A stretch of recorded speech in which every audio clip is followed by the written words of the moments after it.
Au rire bien des gens, Charles-Antoine, quand Martin Saint-Louis a été embauché et que son expérience de coaching, c'était dans le pee-wee. Ça fait un bout, hein? On a l'impression que c'était à une autre époque, quand il a été engagé par le Canadien en 2022. Et là, maintenant, il est devenu un coach senior, peut-être candidat pour le Jack Adams. C'est le 4e entraîneur-chef avec le plus de longévité dans son poste actuel. Cooper. Et une reconstruction réussie là, sous sa gouverne. Cooper Bednar, Brindamour et Martin Saint-Louis, les 4 entraîneurs qui sont avec le club, leur club depuis le plus longtemps. Mais en effet, c'était risible à l'époque. On disait, bon, c'est quoi, c'est un coach Pee-wee qui va venir nous sauver? Bien oui. Ces années Pee-wee, pour moi, ont été déterminantes dans ce qu'on est en train de voir. Je te ramène en 2017. Un certain Jeff Gorton, qui était directeur général des Rangers de New York, avait offert la position d'entraîneur-chef à Martin Saint-Louis avec le Wolfpack d'Hartford, l'équipe de la Ligue américaine des Rangers de New York. Jeff Gorton est maintenant le patron de Kent Hughes. Mais à l'époque, Martin Saint-Louis avait dit non. Je veux me concentrer sur les Mid-Fairfield Rangers du Connecticut. Gros programme. Ces gars. Ben oui, exactement. Pour ces gars, il voulait absolument un peu reprendre le temps perdu. A eu ses garçons relativement jeunes. Maintenant, ce sont des adultes.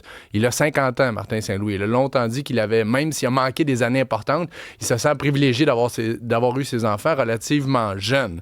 Donc, il est allé coacher, puis oui, pendant plusieurs années avec les Mid-Fairfield Youth Hockey.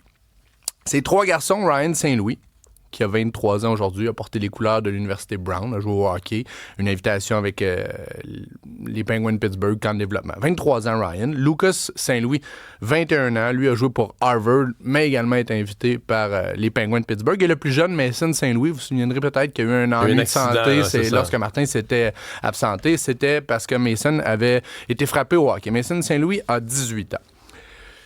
Clairement, Martin Saint-Louis connaît la game en bon français. Il l'a joué. On sent qu'il y a énormément de respect de la part des joueurs. Oui, parce qu'il a été un des grands joueurs de son époque. Mais quand tu coaches, c'est pas ce que tu sais qui compte. C'est ce que tes apprenants, c'est ce que tes joueurs comprennent. Peu importe ce que tu as dans le cerveau. C'est dans n'importe quoi. Là. Tu peux être le plus grand chimiste, une bolle qui va faire des découvertes. Tu peux être nul pour l'enseigner. Exactement. T'as pas le tour de le vulgariser. Les gens, quand tu leur en parles, ils comprennent pas.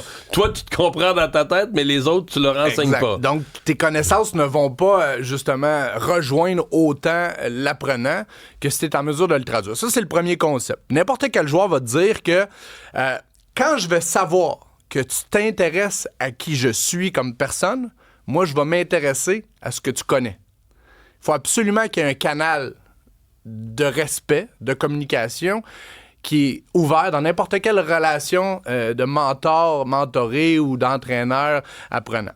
Mais là, les jeunes vingtenaires vont te dire encore plus, et on le voit dans cette nouvelle génération, bon, t'es papa, maintenant grand-papa, il y a 2 éléments fondamentaux pour cette génération-là. Ils veulent se sentir considérés, se sentir importants, et ils veulent absolument comprendre pourquoi ils font quelque chose.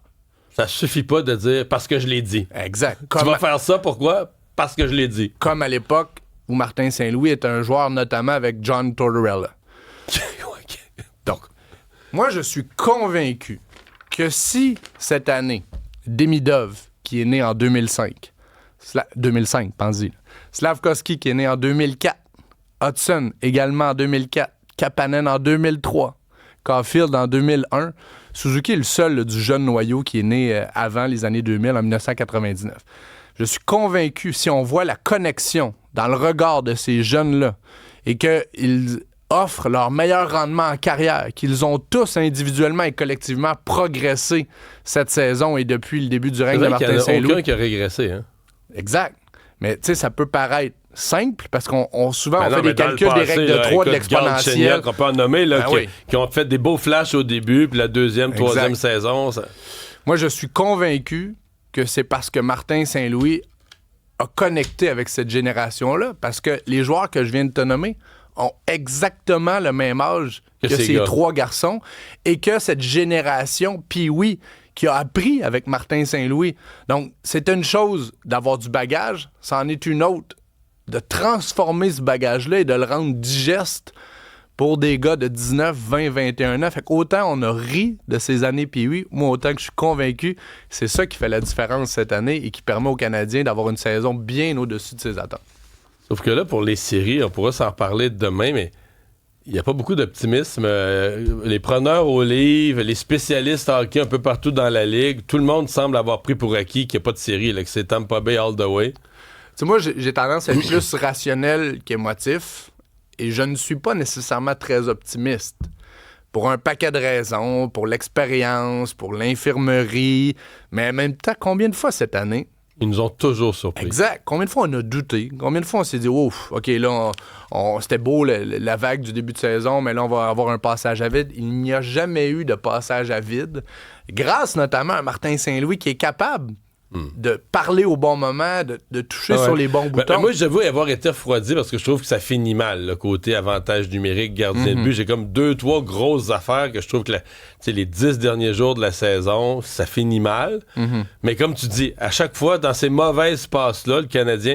prenons le voyage, là, quand ils sont partis sur la route, il y avait eu 2 mauvais matchs à domicile contre les 2 équipes californiennes. Oui. Puis on se disait, ouf, ça sent mauvais. Ouais. Ils partent pour un voyage difficile de 5 matchs sur la route. Ils ont battu tout le monde. Gagne à Rouleau Caroline, gagne compresseur. le Lightning. Et probablement que ça, c'est intéressant parce que ce fameux complexe d'infériorité qu'on aurait pu vivre face au Lightning si on avait échappé ces 2 matchs-là. Parce que les 2 premiers de la saison, avant Noël, là, ça avait été des volées. Là. Le Lightning avait rossé le Canadien, 6 buts, 5 buts. Mais la façon dont on a géré les 2 derniers, l'adversité. Tu sais, l'image de Lane Hudson qui se fait picosser par Corey Perry, puis qui est intransigeant, qui n'est pas affecté par le vétéran, qui essaye d'entrer sous sa peau. Pour moi, ça résume probablement l'état d'esprit du Canadien qui s'en va là, puis qui a peur de rien. Puis même si, en moyenne, les joueurs du Lightning ont 4 ans de plus, même s'ils ont un plus gros gabarit, même si ça fait 9 ans qu'on est en série de suite avec le Lightning, le Canadien s'en fout, est naïf, une belle naïveté. Puis je pense que tout ça part de son pilote, Martin Saint-Louis, qui retourne dans son ancien domicile. Ouais, en plus.